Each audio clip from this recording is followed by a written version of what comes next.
Last time we talked about JavaScript, and I introduced some of the basic features of the language. Today we're going to do a little bit more with JavaScript, but we're going to go more in depth. We're going to talk about some advanced features of JavaScript, and then talk about something called the document object model. So last time we talked about variables and how we could make decisions in our code using if statements. We also talked a little bit about loops and how to repeat something over and over, or to repeat something multiple times. We also mentioned that we can have functions, and we can bind those functions to different events, so that I can have certain code run when I click on something, or some other code run when I first load the page, or maybe have a function that runs when I move the mouse to update some state variable. So most of this should be review for you from other classes, because it's very similar to other programming languages. But if you're struggling with it, please go back and review the previous lecture.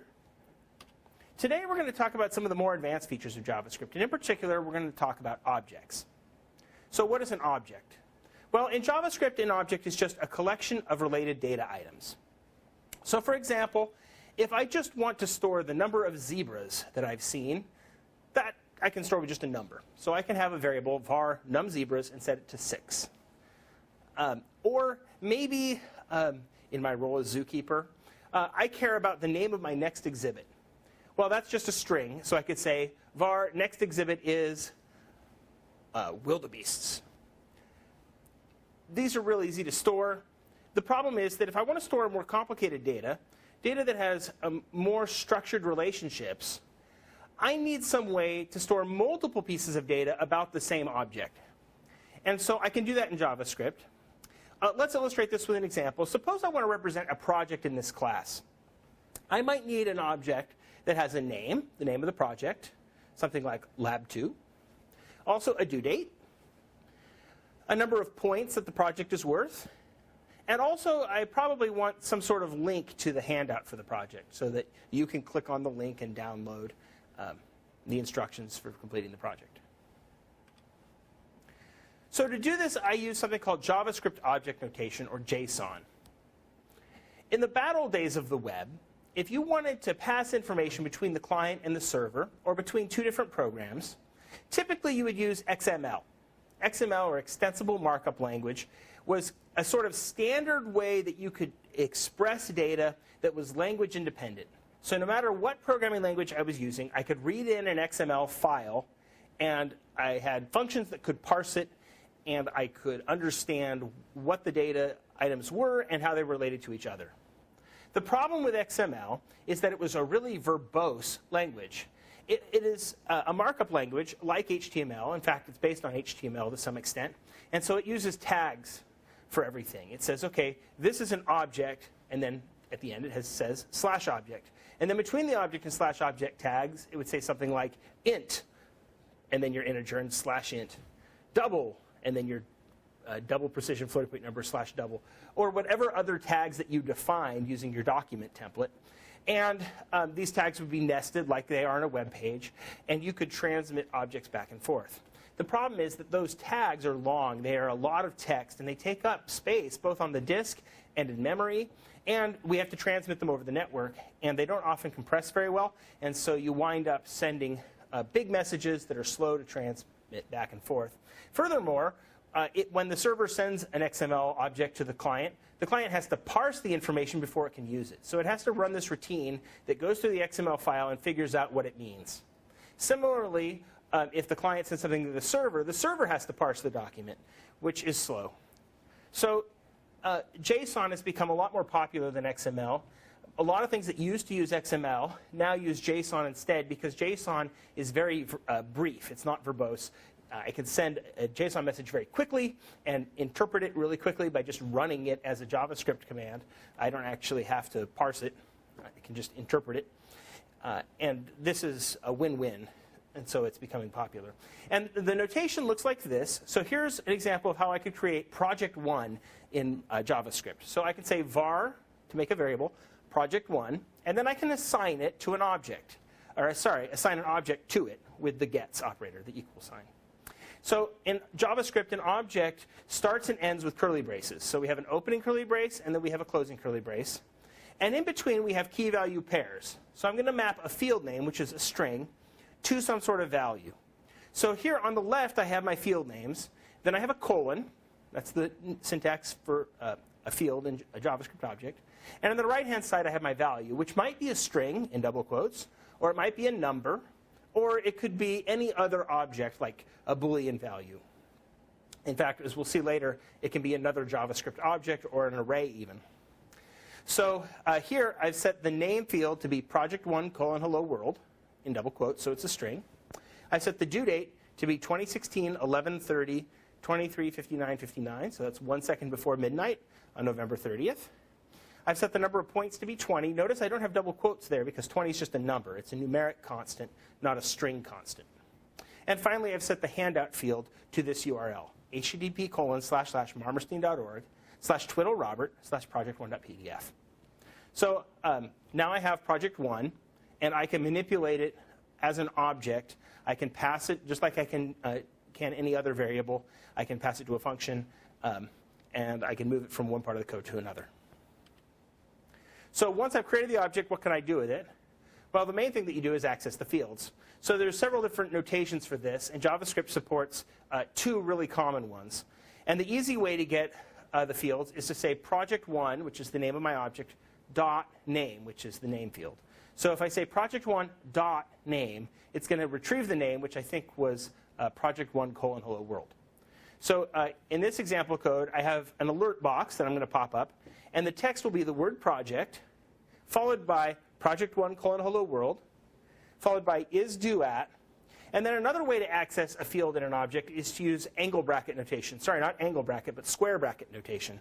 So here I can say project1, and then in square brackets I say due, the string due. And that will access the due date field of my project and print out 2016-11-30 23:59:59. So either the dot notation or the square bracket notation will work. They both have advantages. The dot notation is much more concise. It's shorter and quicker to type.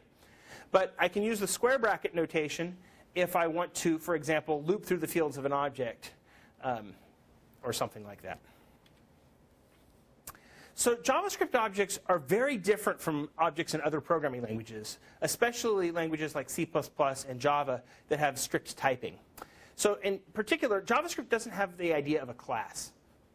So in C or C++, or in actually C++ or Java, you would say class, and then you would define what an object of a particular class looks like. You'd say it has these fields and provides these methods. And then you could create objects of that class. In JavaScript, you don't have to do that. All you have to do is make a function that creates objects of that type. And that object is sort of like a constructor. So I'm going to call it a constructor function. And here's an example if I could do that. I'm going to make a function named project. And I do that by creating a variable named project and assigning to it a function. So here I'm saying the variable project is the function. And notice that I just have parentheses after the word function. I'm going to create what's called an anonymous function. The function doesn't have a name until I assign it to the variable. So the anonymous function, all it does is return an object. Notice that I've got curly braces after return. That's creating a JavaScript object. That's my JSON notation, my JSON. So in my curly braces, I'm mapping the name field to the empty string, the due field to the empty string, the points field to the number 0, and the handout field to the empty string. So if I call the project function, I'm going to get an object that has no name, no due date, 0 points, and no handout. And that's probably what I want. So if I want to do that, here's what I can do. I can say var web project gets assigned, and now I can say new project. Actually, I can leave out the keyword new. Since project now is just a function, I can just say project with parentheses and call it. But the new keyword helps me remember that I'm creating an object. And so for good style, it makes sense to put it in to distinguish it from other functions that we might call. So objects can contain methods as well as data items. So here's an example of a project creating function that will create an object that has both a name, a due date, a number of points, a handout, and a function named toString that returns a string with the name, the due date, the number of points, and the handout in it. So notice that this is exactly the same as the function I showed you a minute ago, except that in my comma-separated list of fields, I have a new field named toString. And after the colon for toString, the value of the toString field is a function. It's a JavaScript function that returns the name plus the word due and a colon, plus the due date, followed by a square bracket, the number of points, a closing square bracket, an opening paren, the handout link, and then a closing paren. So this will take my object and turn it into a string. Notice that I can use the keyword this to refer to the current object, the one that the function is in. So in this case, this will refer to whichever object I created with project. So here's an example of how I can use this. I can say var web project gets project. Notice I can omit the keyword new if I want. Then I can set the name to be lab2 aliens and the number of points to 30. And then I can pop up an alert box that calls the toString function. And all I have to do is just put parentheses after the word toString, and it'll do the right thing. Now, in JavaScript, I have a special kind of object called an array. And an array is intended to allow you to store multiple data values, usually of the same type. But in JavaScript, they don't have to be. I can have multiple data values of different types. And I can give that collection of objects a name. So here I've said var names. Names is going to be the name of my array. Gets new array. And then in parentheses, I tell it what values to put in the array.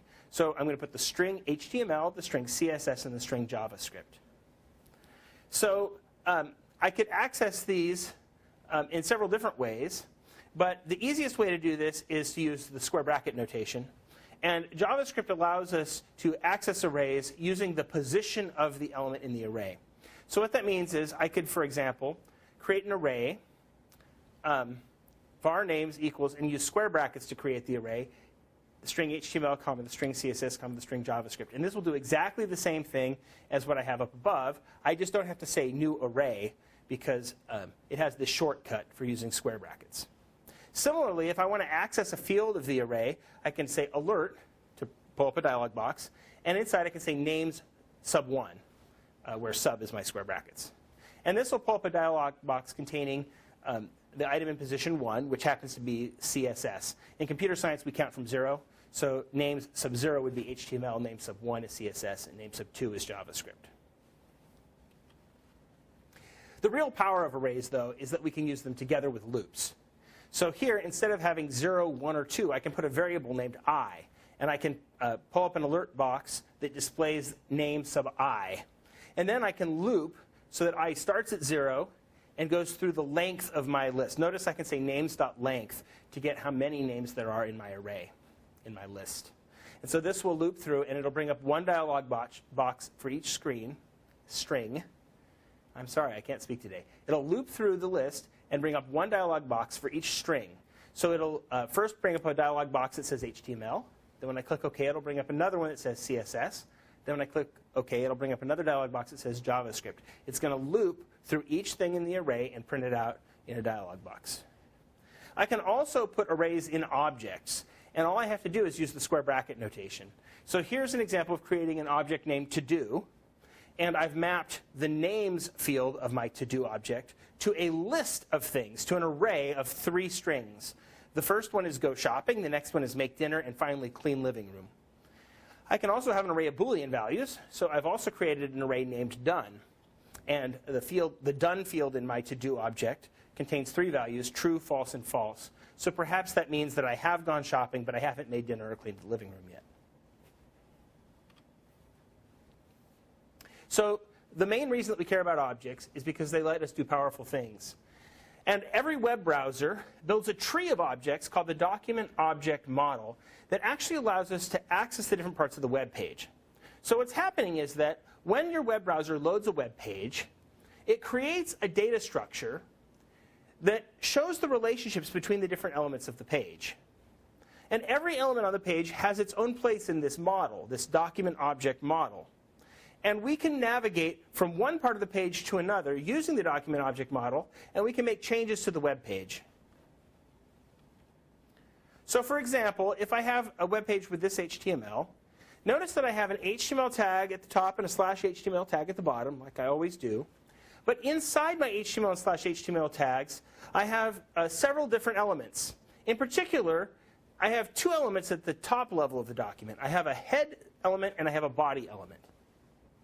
And so you can think of this as the head element is nested inside the HTML element, and the body element is nested inside the HTML element. But another way to think about this is as a tree structure, where HTML is a node. It is the root of the tree, and it has two children. One is the head, and one is the body. Similarly, the head node has within it a title element.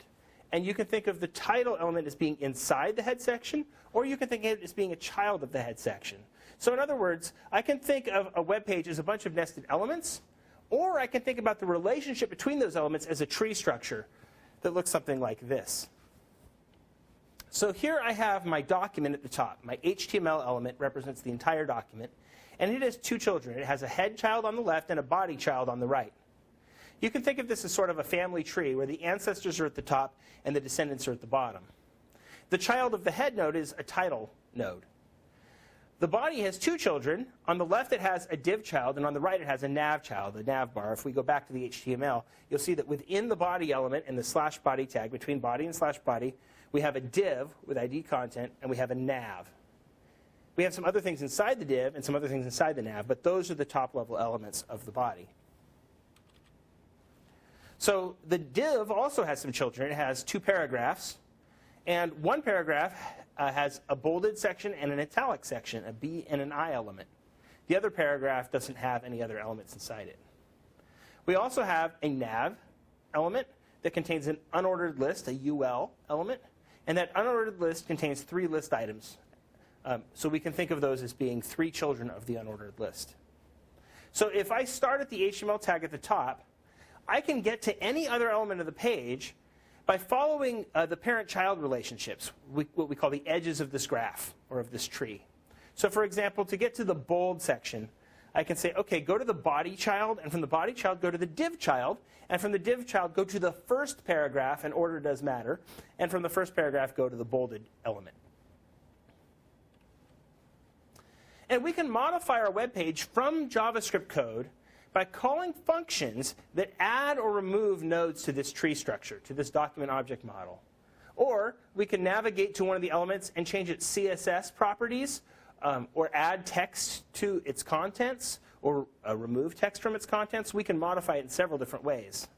Of course, elements are only part of the web page. We also have attributes on our elements, and those elements contain entities. And the DOM has a way to represent these too. So a more complete picture would look something like this. So here in blue, I have my elements, my head, my HTML, my body, my bold, and my italic. And then in black, I have my text entities. So the word title was my title. Not very creative, I'm sorry. But then in my paragraph, I also had a text entity that said, this is. In my bold element, I have the word bolded. And then in my italic element, I had the word italic. Notice between bolded and italic in my paragraph, I had another text entity that said, and this is. Similarly, in my list, each of my list items contained a text entity. So the first list item had the word home, the second list item had the word about, and the third list item had the word officers. So I have these black text entities. I think I only had one attribute in this tree, and that's the red box that says that the ID attribute is set to content. So the ID of that div is content. That's my content div. Again, I want to emphasize order matters. So things I've drawn on the left here would be displayed first in the document. And the web browser is smart. It actually keeps track of the order of the children of each node. So it knows which child is the left child of the paragraph and which child is the rightmost child of the paragraph. So we can navigate the DOM using some built-in methods that JavaScript provides. There's actually another way we can do it. If you remember last time, we talked about the document object that JavaScript provides. And the web browser fills in that document object for us. So in a JavaScript function, we can just say document dot, and there's a bunch of pre-filled in fields that we can get. And one of those fields is document.body. If we say document.body, we actually get back an object representing the body element in the web page. So that's sort of a shortcut to that second rightmost node. It doesn't give us the HTML element. It gives us the body element, the body node. And we can do things with it from there. But another way to do this is to actually search for an element by its ID attribute. So there's a function in the document object, a method, called getElementById. And we pass in an ID, which is just a string, and it'll give us back an object representing that element. So for example, I can create a variable named content div, and I can set it equal to document.getElementById, and in parentheses and double quotes, I can say content. And this will go back and look for a blue node that has the ID attribute set to content. And so it's going to get the leftmost div, the first child of the body element. It's going to give us an object representing that div, because that's the only node in my tree that has that ID attribute, content. A second way that I can get a node is by calling the getElementsByClassName method in the document object. Here I pass it a class, and it returns me an array of all the objects in the tree that have that class. Remember, an ID has to be unique. There can only be one node in the tree that has a particular ID. But there can be several nodes that all share the same CSS class. And so this will return all of the nodes that have that class, but it returns them as an array. If I want to do something to them, I have to either loop through the array, or get the first one and do something to that, or the last one and do something to that. So here's an example. I can create a variable named citations, and I can set that equal to document.getElementsByClassName, and then in the parentheses, I'll put the string source. So any element with class set to source will match this function call, and I'll get a list of those back, and the list will be named citations. Then I can pull up an alert box that says first citation, and to get the first citation, I say citation sub 0, because I want to get the first thing in the array. And then I say .node value, because I want to get the actual text inside the element, not the element itself. Remember, if I have a blue element node, it doesn't have text itself. It has a black text entity child that contains the text. So I have to use the node value to get the text. A third way to get an element is to use document.getElementsByTagName, and then pass in a tag. So for example, if I wanted all paragraph tags, I could use this. Or the example I have here, I'm going to get all the list items. So I have a variable. I name it items, and I set it equal to document.getElementsByTagName, and I pass in li. That'll give me all the list items as an array. Another approach is to use a more generic CSS selector. Remember, with CSS, I can combine different selectors to make a complex selector. So for example, here I can say var paragraphs gets document.querySelectorAll. It's kind of a long name, but it makes sense if you think about it. I'm querying the document to find nodes that match a selector, and I want all of the matches, not just one. And what am I matching? I'm matching div tags with ID content if they have a paragraph inside them. So I'm matching paragraphs inside the div with ID content. If you already have a node, you can use it to navigate to the other nodes it's connected to. The easy way to do this is to use the .parentNode field. If you give me an element and say .parentNode, it'll give me a new node that's the parent node, the one that the current node is nested inside. If I want to go the other direction, if I want to go down the tree, I can ask for one of the child nodes. There's a child nodes field that's an array of nodes, an array of elements, and I can say the name of the element .childNode sub 0 or sub 1 or sub 2, or I could have a loop. And I could get element sub I. I could loop from I equals 0 to the length of the child nodes array. Keep in mind, order does matter. So child 0 is the one that's on the left, or the one that's displayed first in the document. Child 1 would be the second one that's displayed. And child node sub 2 would be the third element that's displayed, and so forth. Finally, there's two shortcuts for accessing the child nodes. If you say .firstChild, it'll give you child node sub 0. If you say .lastChild, that'll give you the last child node of the current node.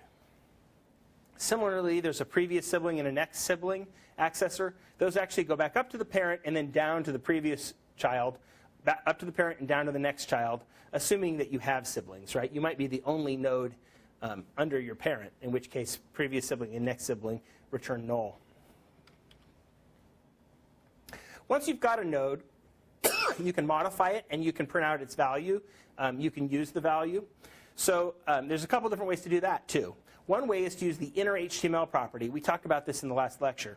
So I could, for example, take an element and say .inner HTML gets and then some value.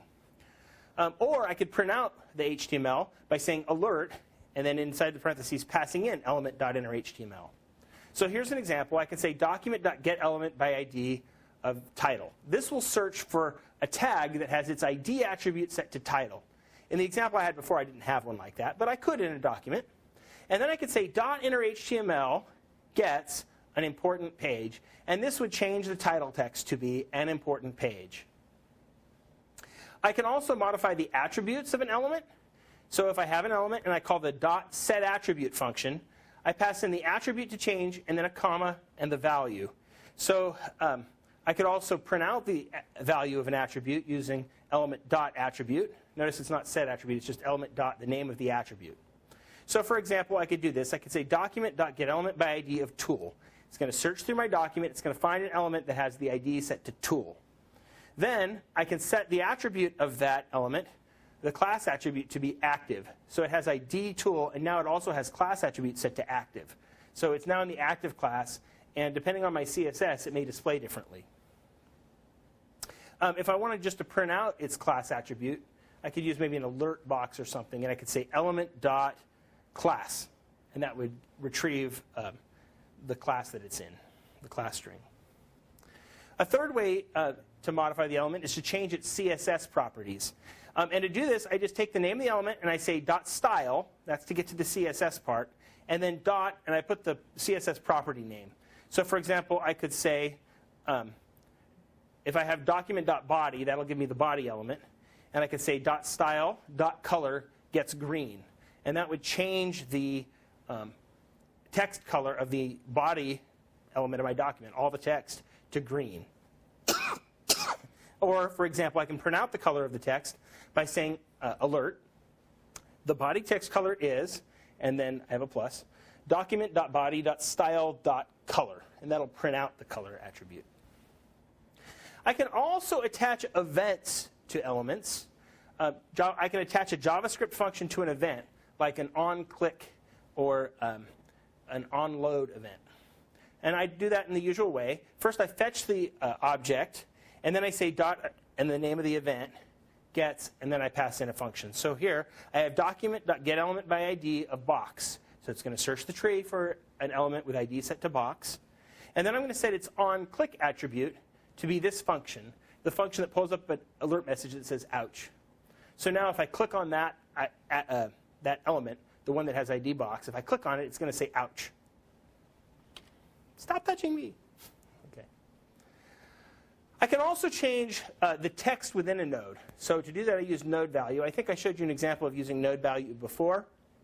I can print out the text that's within a paragraph, for instance, by getting the paragraph and saying .node value. So here's an example where I get the element by its ID, title. I go to its first child, which maybe is that text node, and I set its node value to be an important page. So it's going to replace whatever text used to be in that paragraph with an important page. I can also get the node type. The node type is just a number that tells me if it's an element, an entity, an attribute. That's mostly useful with if statements like the one that I've shown you here.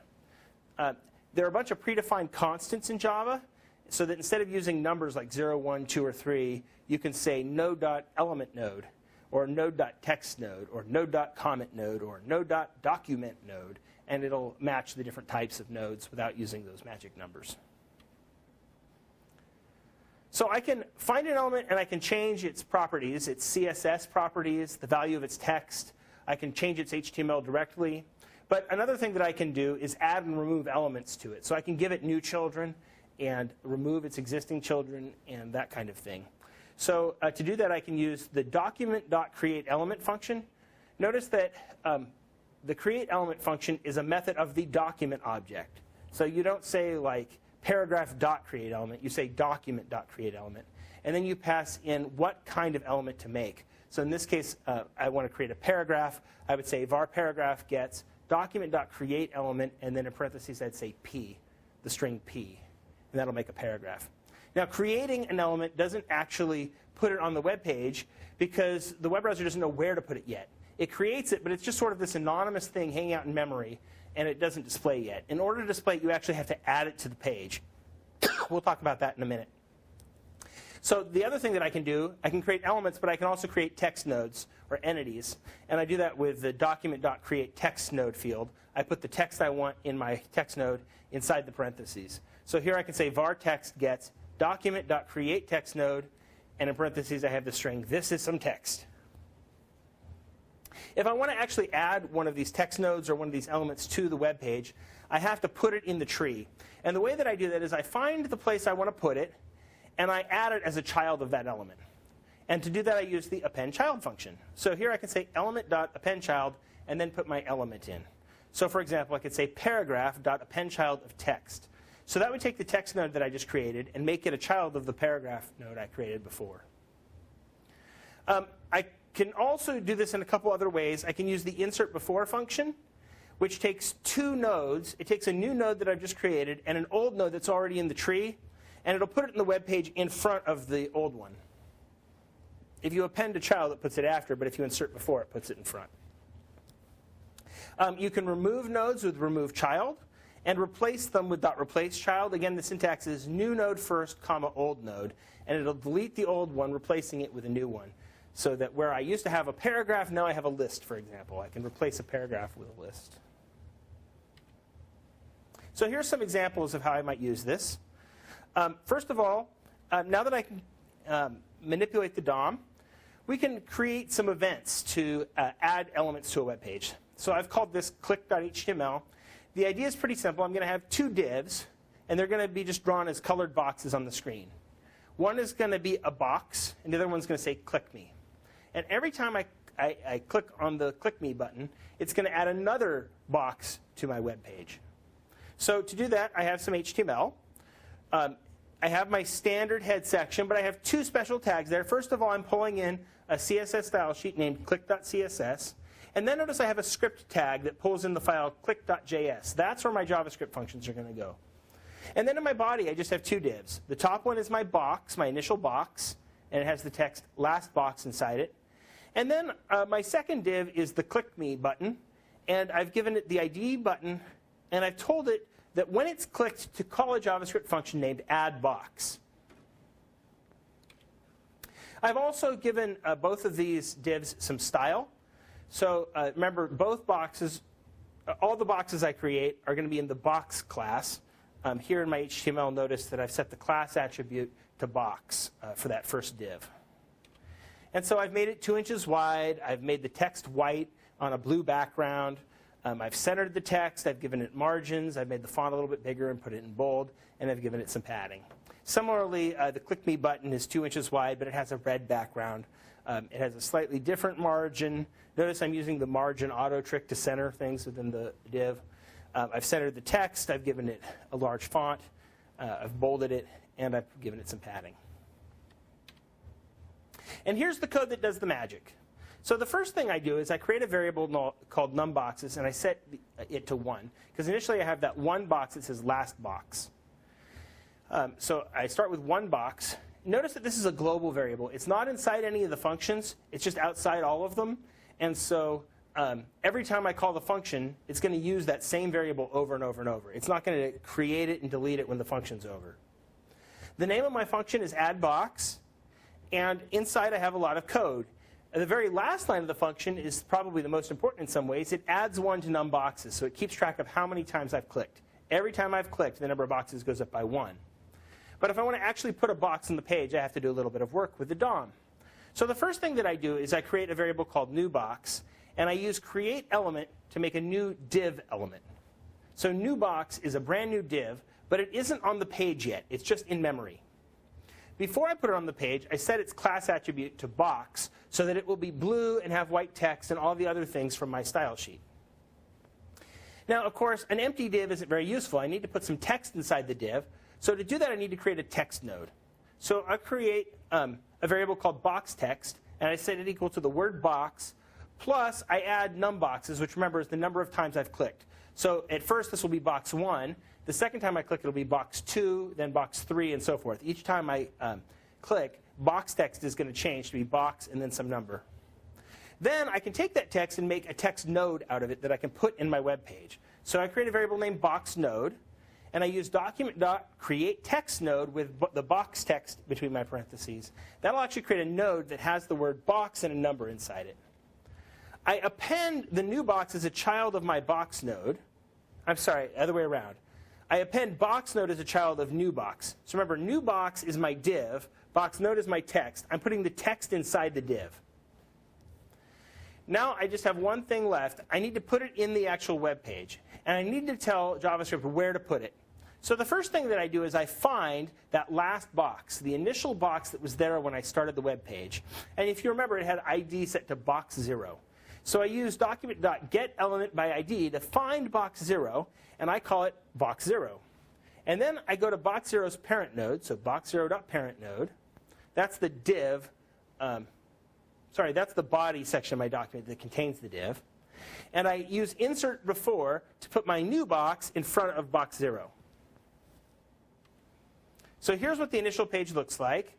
I've got a blue box at the top called last box, and then beneath it I have a red box that says click me. And when I click on it, notice it adds box 1 at the top. And if I were to keep clicking on click me, it would add box 2, box 3, box 4, and the red box would keep scrolling down as more and more blue boxes get stacked on top of it. So that's not a very interesting example. It's kind of boring. Let's do something a little bit more interesting. We've learned a lot about SVG, scalable vector graphics. Let's write a drawing tool, a really rudimentary, simple drawing tool, but we'll write a drawing tool. So here's the HTML for my drawing tool, and I apologize that the font is so small. I wonder if actually I can make it bigger, but let's not worry about that right now. So, of course, I have my doctype HTML at the top and my HTML/HTML. My head section is pretty straightforward. Again, I have a link tag to pull in a style sheet, which I'm naming svg.css. And I use a script tag to pull in my JavaScript functions, svg.js. In my body, I have two divs. The first div is my canvas, so I gave it ID canvas. And when I click on my canvas, I want it to trigger a JavaScript function. So I'm going to call a function named draw. The problem is, when I draw something, I need to know where to draw it. I need a little bit of information. So I'm going to pass into draw an object named event. Your web browser creates the event object for you when you click. And so if you say draw, and in parentheses you put the word event, it'll pass in information about where the mouse is to your function. Inside that div, I have my SVG element. And initially, I'm just going to draw a big white rectangle. That's just sort of to have something there. That's going to be the background of my canvas that I can draw on. And then my other div is going to be my toolbar. So I've set its class to toolbar. And inside, I have a div that contains my tools. And there are three divs inside my tools. The first is a rectangle tool. The second is a circle tool. The third is an oval tool. They each have unique IDs. And they have an on-click function that sets the current shape either to a rectangle, a circle, or an oval. We'll talk about the code for that in just a minute. Notice that I've done something interesting with the class attribute for my rectangle tool. Inside my class attribute, I have two strings. I have shape, space, active. For my circle and my oval, I've just set the class to shape. The reason for that is that I want to keep track of which shape is the active shape, the one I'm drawing with. I'm going to put a border around the tool that is the one I'm currently using, just a little black border. So since the rectangle is the default tool, initially it's going to be in the active class, and it's going to get the border. The other two shapes will be in the tool class, sorry, the shape class, but they won't be active. So here's what this will look like. I'm going to have my canvas, that's that rectangle-like thing. And beneath it, I have three blue buttons, the rectangle tool, the circle tool, and the oval tool. If you look at the rectangle tool, you'll notice that there's a black border around it. And I want to be able to do something like this. I want to be able to click on rectangle, and then everywhere I click, I should get little brown rectangle. Then click on the circle tool and be able to click and get some green circles. And then click on the oval tool, and I'll get some of those little yellow ovals. So here's my CSS file. I've given my canvas a width and height of 720 pixels. I've set its background color to gray, but then remember I drew a white rectangle over the top of it. I've used the margin auto trick to center it, and I've given it a 1-inch margin at the bottom to separate it from the toolbar. My toolbar has a width of 100% of the screen. I've given it a 1-pixel solid blue border, and I've given it some padding. I've also given my shape, my tools that I can select, rectangle, oval, and circle, I've given them some style here. So I've made them blue boxes with white text, given them some margins and some padding. I put inside my toolbox a little tiny tool div. That's because I wanted to have the border go all the way across the screen, but I wanted to center the tools together as a group inside it. So I've centered my tools class, and then inside I have my 3 divs. And then I have an additional class called active. Remember, one of my shapes is going to be active. Either my rectangle or my oval or my circle will be active. And the active shape gets a border that's 3 pixels wide and it's solid black. So here's some of the code. First, I need to keep track of the current shape. Should I draw rectangles when they click, or circles or ovals? So to do that, I have a variable that I named shape, and I've set it equal to rectangle. It's just a string. And when they click on the rectangle, it calls the setRect function. So I'm going to have a function that I call clearActive, and we'll come back to that in a minute. It sets the shape variable to rectangle. And then I use getElementById to get the rect tool. And I set its class attribute to be shapeActive. So now it'll get the black border. Similarly, if they click on the circle, it's going to call setCircle. And so again, I'm going to call my clearActive function. I'm going to set the shape to circle. I'm going to find the circle tool in my toolbar, and I'm going to set its class attribute to shapeActive so that it gets the black border. And I've done the same thing for oval. When oval is clicked, setOval gets called, clears the active shape, sets the shape string to oval, calls getElementById to find the oval tool in the toolbar, and changes its class to be both shape and active. The problem with this is that if I didn't have this clearActive function, every time I clicked on a new tool, it would become active, but the old one would stay active. That is, it would still have the border. So even though the shape variable would change, the CSS wouldn't. And so it would look like all the shapes were selected, and I wouldn't be able to tell which shape I'm going to get when I click in my canvas. So to solve that, I created this clearActive function. And all it does is find the active shape and remove the border. It does that by using the getElementsByClassName function. It gives it all elements with class set to active. And then I find the first one, because there should only be one. And I set its class attribute to be just shape. Right? Before it was shape space active. Now it's just going to be shape. So that'll turn off the active class, and it won't be bolded anymore. It won't have a border. Of course, the guts of this is my click function, my onClick function for the canvas. When I click, it's supposed to draw the appropriate shape.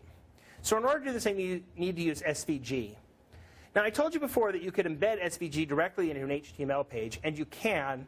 But if you do that, you should use a namespace. We haven't talked about namespaces. They're kind of an advanced feature. For now, all you need to know is that the namespace string for SVG is this URL I have at the top, http://www.w3.org/2000/SVG. So I've put that into a string variable to make it easier to use in my code. And here's my draw function. Remember, it takes a parameter. It takes an event. That's going to tell me where they clicked in x and y coordinates. And the first thing I do is create a variable named canvas and use getElementById to get my inner canvas object. That's the SVG tag inside the canvas div. At the very bottom of my code, I have an if statement. Excuse me. And it checks to see if new shape is 0 or not. And if it's not 0, then it adds new shape to the canvas. So this is where I'm actually going to draw the shape onto the canvas. Now, how I do that is going to depend on what shape I have selected. So if you go back up to the top of the function, I created my canvas variable. The next thing I do is set new shape to 0 initially. Then I have to calculate where they clicked.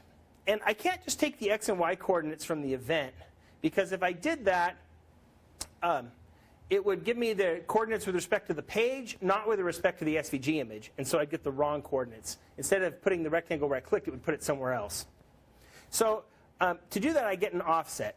I get the top left corner of the SVG tag by using canvas.getBoundingClientRect.left and canvas.getBoundingClientRect.top. That'll give me the top left corner as x offset and y offset. Then I subtract those offsets from the x and y coordinates I get from my event object. So event.clientX minus x offset gives me my actual x in the SVG object. Event.clientY minus y offset gives me my actual y coordinate in the SVG object as a variable named y. And now I can check which shape is selected. If it's the rectangle shape, I create a new element using the SVG namespace, and it's a rect tag, right? Remember, SVG has a rect tag that takes some attributes. It takes an x, a y, a width, a height, and a fill, and a stroke. And so what I do next is I set those attributes for my new shape, and then at the bottom I'll add it to the canvas. So this is all the code that you need to be able to draw rectangles. They're going to be brown because I've set my fill attribute to brown. They're going to be 10 by 10 because I've set width and height to 10. Actually, I think I changed this code later. I think they're now like 50 by 25. But you get the idea. And then, of course, if it's a circle or an oval, I need to have code for that. So you can kind of see that I've inserted else ifs into that if statement with a rectangle for if it's a circle or an oval. And it's very similar. Instead of creating a rect tag, I'm going to create a circle tag. Instead of x, y, width, and height, my attributes are cx, cy, r, and r for radius. Similar with the oval, I create an ellipse tag. I have cx and cy again for the center of the ellipse. But then instead of a width and a height, I have an x-axis radius and a y-axis radius, rx and ry. And I've made my ovals orange. So I hope that these examples were helpful. In summary, JavaScript uses JSON notation, JavaScript object notation, to describe objects. So for example, I can create an animal object that looks like this. I've set its genus to Canis, its species to Lupus. That's a wolf. And I have given it a list of colors. Wolves can be either gray or white or brown, so I'm using an array for that. JavaScript provides a special kind of object called an array that allows you to use the square bracket notation to access its members. And you can use that in a loop to loop through several different items. So for example, I could say alert. That'll pull up a dialog box. Animal.colors bracket 2. And this will print the word brown because gray is in position 0, white is in position 1, and brown is in position 2. And we can use this document object model that your web browser creates to modify a web page interactively from the JavaScript. I hope you're enjoying the class. Today is debate week at Longwood. Tomorrow is the debate. By the time you watch this, it'll be long done. But we're having a lot of fun here. I hope that you're watching us on C-SPAN or CNN or any of the other major news networks because it's a pretty exciting time. And I'll see you next time.